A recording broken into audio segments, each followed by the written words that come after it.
नमस्कार मित्रांनो, शेतकरी ब्लॉगमध्ये आपलं स्वागत आहे मित्रांनो. तर आज आठवड्याला आपण ही मका पेरणी केलेली होती मित्रांनो. पाहू शकता तुम्ही, दोन दोन पाणी आता आले त्यांना. पाहू शकता थोडं थोडं दिसायला लागली. पाहू शकता दोन दोन पाणी आलेले त्यांना. याचं थोडं थोडं थोडं थोडं दिसायला लागले. आणखी थोड्या दिवसाने एकदम लाईनीत दिसणार आहे मित्रांनो मक्की.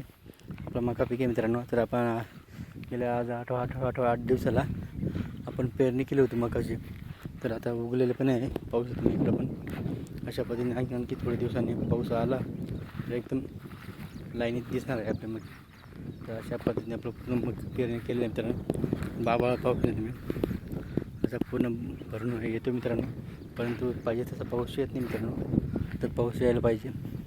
मंगळवारच्या दिवशी थोडासा पाऊस आला बस, आणखी नंतर पाऊस आलेलाच नाही मित्रांनो. तर पाऊस यायला पाहिजे, कारण पिकांना खूप पाण्याची गरज आहे. अशी लहान लहान लहान पिके आपली. तर पाहू शकता मित्रांनो, पिकांना खूप पाण्याची गरज आहे मित्रांनो. पाहू शकता अशा पद्धतीने मका झालेला आहे.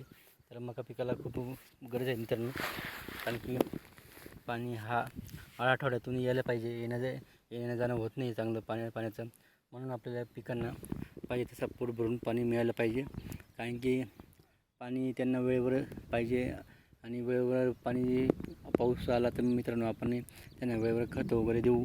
खत दिल्यानंतर त्याला पण पाणी पाहिजे. नाहीतर आपले कसे खत देऊन जर पाऊस नाही आला तर आपला मका हा डायरेक्ट त्याचा खताचा पॉवरमध्ये डायरेक्ट जळून जाईल मित्रांनो. म्हणून पाऊस हा येत जात राहिला तर खूप चांगलं होईल मित्रांनो. अशा पद्धतीने आपले पेरणीचं कामं म्हणजे पूर्ण झालेलं आहे मित्रांनो. हा एक दुसरा वावर मित्र बघतो तुम्ही. हा डोंगर आहे आणि पलीकडे तिकडे असा डोंगर आहे. ते दुसरा वावर आहे आणि आपला दुसरा वावर मित्रांनो. अशा आपल्या दोन ठिकाणी वावर आहे मित्रांनो. तशा आपल्या दोघं वावरांमध्ये पेरणी पूर्णपणे केले गेले मित्रांनो.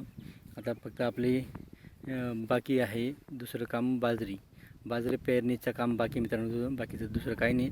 आणि आणखी थोड्या दिवसांनी आपले कामं तर सारखेच वाढत राहणार आहे मित्रांनो, कारण की आपले कामं कधी संपत नाही. शेतकऱ्याचे कामं हा नेहमी वाढत राहतात, कमी होत नाही. जास्त जास्त कामं राहतात मित्रांनो. आणि शेतकऱ्याच्या मागं भरपूर कामं असतात, इतर कामंही असतात. म्हणून शेतकऱ्याला कोणत्या दिवस सुट्टी नसतो मित्रांनो. व्हिडिओ आवडला तर लाईक शेअर नक्की करा. आमच्या चॅनल सबस्क्राईब करा मित्रांनो. जय जवान जय किसान.